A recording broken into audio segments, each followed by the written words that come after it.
Olha que legal, acabei de me deparar com um desfile de Trabant. Para quem não sabe o que era o Trabant, esse aqui era praticamente o único carro que as pessoas poderiam ter na época da Alemanha socialista. Isso era através de encomenda, uma solicitação ao governo, poderia demorar 10, 15 anos para ele receber. Ele já recebia o carro datado e o carro já era datado desde muito tempo. Em alguns museus que mostram como era a vida na Alemanha socialista, eles têm um carro desses lá pra gente entrar e tal. Era uma tecnologia soviética, produção alemã.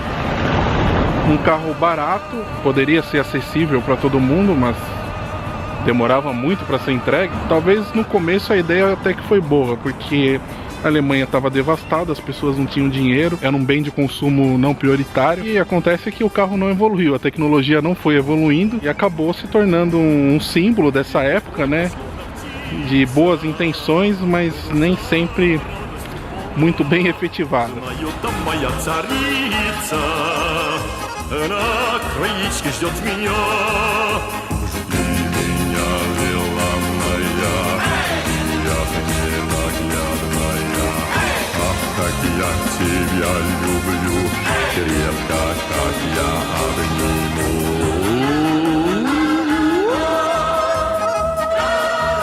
Sendo o lugar com urbanização mais recente, aqui tem muitas características do governo socialista que urbanizou essa área. Então a gente pode notar aqui um longo calçadão, aquela arquitetura pós-guerra, né, que se repete, muitos prédios são bem parecidos.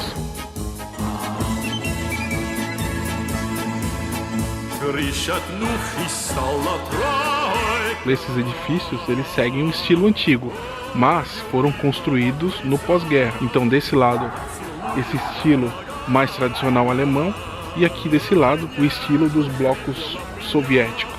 Esses edifícios em bloco têm aproximadamente 5 ou 6 andares. Então é um calçadão aqui bem tranquilo, não passa carro, né?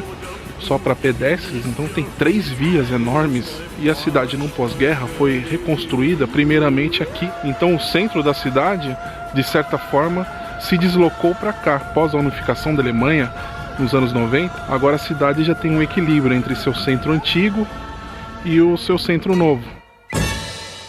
Eu estou no Markthalle, uma espécie de mercadão aqui da região. Estou tomando um café, um expresso. Eu sempre tento pedir as coisas em alemão. Um pouquinho, né, que eu sei. É gostoso ir praticando.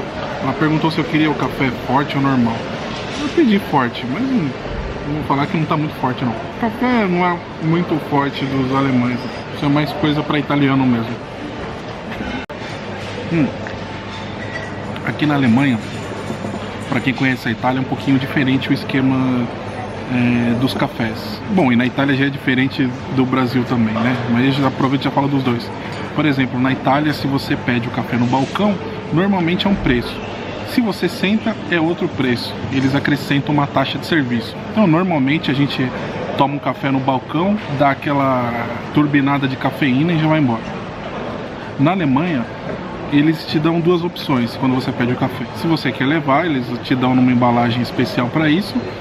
E o preço é mais barato. Eles não vão cobrar diretamente pela taxa de serviço. Aqui o café, em média, um café expresso simples é €1,80.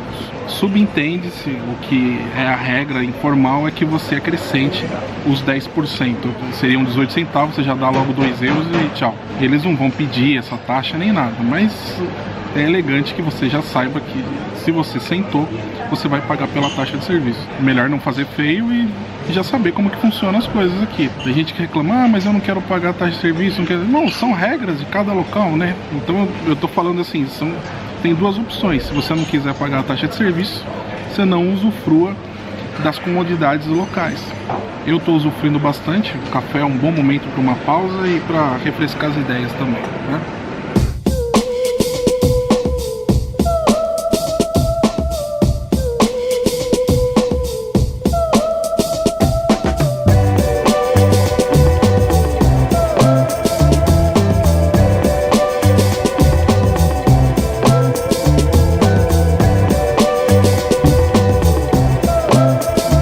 Aqui na Europa, Em várias cafeterias nós encontramos essas sacas com símbolos do café do Brasil. Interessante que no Brasil são raras as cafeterias que usam essas sacas como decoração, esse símbolo, né? E na Europa eles utilizam isso como decoração e para indicar a procedência de bons grãos, pois os melhores grãos que são produzidos no Brasil são todos exportados para a Europa.